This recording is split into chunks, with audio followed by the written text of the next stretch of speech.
পূর্ব বর্ধমান জেলার কাটোয়া চন্দ্রপুর কলেজের বাংলা বিভাগে ষষ্ঠ সেমিস্টারের বিদায় সংবর্ধনা অনুষ্ঠান হয়ে গেল ২রা আগস্ট শনিবার।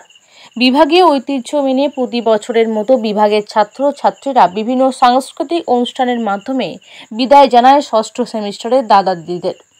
এই অনুষ্ঠানের বিশেষ তাৎপর্য হলো অনুষ্ঠানের সূচনা করা হয় শিশু বৃক্ষে জল সিঞ্চনের মধ্য দিয়ে। কলেজের ভারপ্রাপ্ত অধ্যক্ষ গোবিন্দচরণ ঘোষ এবং বিভাগের অধ্যাপকেরা মিলে প্রদীপ জ্বালানোর পরিবর্তে শিশু বৃক্ষমূলে জল দান করেন।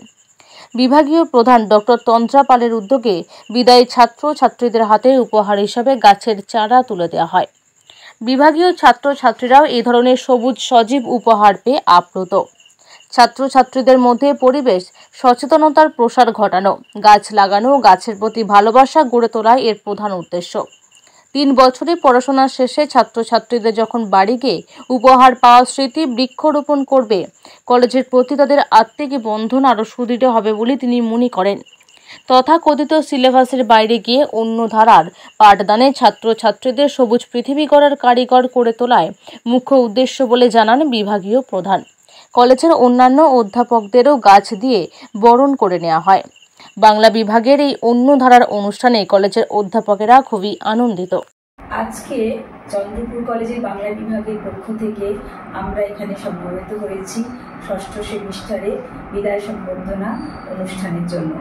আজ ২রা আগস্ট ২০২৫ এই বিদায় অনুষ্ঠানে আমরা এসেছি ছাত্রছাত্রীদের শুধুমাত্র বিদায় জানানোর জন্য নয়। বিদায় মানে শুধু বিদায় নয়, যাওয়া নয়, যাওয়ার সঙ্গে সঙ্গে আসা আরও কিছু বন্ধনকে সুদৃঢ় করা। সেই বন্ধন সুদৃঢ় করার উদ্দেশ্যেই আমরা ছাত্রছাত্রীদের বরণে তাদের একটি সজীব সবুজ উপহার রেখেছি। সেটা হচ্ছে একটি সবুজ শিশু গাছ, শিশু বৃক্ষ। সেই গাছটি তাদের হাতে তুলে দেওয়ার মধ্য দিয়ে তাদের এইটুকুনি বলতে চেয়েছি যে শুধু দূষণমুক্ত সবুজ পৃথিবী গড়া নয়, তারা যেন প্রত্যেক দিন প্রতি মুহূর্তে এই কলেজকে, এই বিভাগকে মনে রাখে।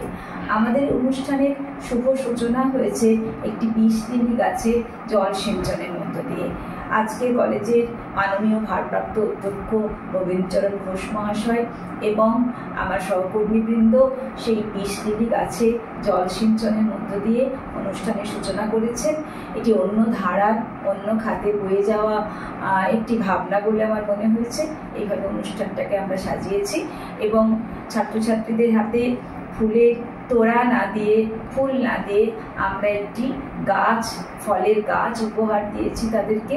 তাদের হাতে হাতে গাছগুলো তুলে দেওয়ার সাথে সাথে এই বার্তাই পৌঁছেছে যে এই পৃথিবীকে তোমরা কলুষমুক্ত করো, গাছকে লাগাও, গাছ বাঁচাও, গাছকে রক্ষা করো, গাছকে ভালোবাসো এবং গাছের মধ্য দিয়ে আমাদের আত্মিক বন্ধন এই বিভাগের সঙ্গে সুদৃঢ় হোক তোমাদের, এই বার্তাই আমরা দিতে চেয়েছি। সেই জন্যই আমরা এই গাছগুলোকে নিয়ে এসে আমাদের 4th সেমিস্টার এবং 2nd সেমিস্টারের ছাত্রছাত্রীরা সুদৃশ্য মোড়কে বেঁধে গাছগুলো তাদের সিনিয়র দাদা দিদিদের হাতে তুলে দিয়েছে। এটি চন্দ্রপুর কলেজের একটি ঐতিহ্য। আমরা প্রায় 8 বছর ধরে এই বিভিন্ন অনুষ্ঠানে ছাত্রছাত্রীদের পরিবেশ সচেতন করার জন্য গাছ উপহার দিয়ে আসছি। এটা আমাদের এই ঐতিহ্য এগিয়ে চলুক, এটাই আমার প্রার্থনা। তোমরা সেভাবেই গাছকে ভালোবাসো, গাছ বাড়িতে গিয়ে লাগিয়ে তাকে যত্ন করো এবং এই কলেজকে মনে রাখো, কলেজকে নিবিড় বন্ধনে জড়িয়ে ধরো, সেইটুকুই আমার আজকে প্রার্থনা।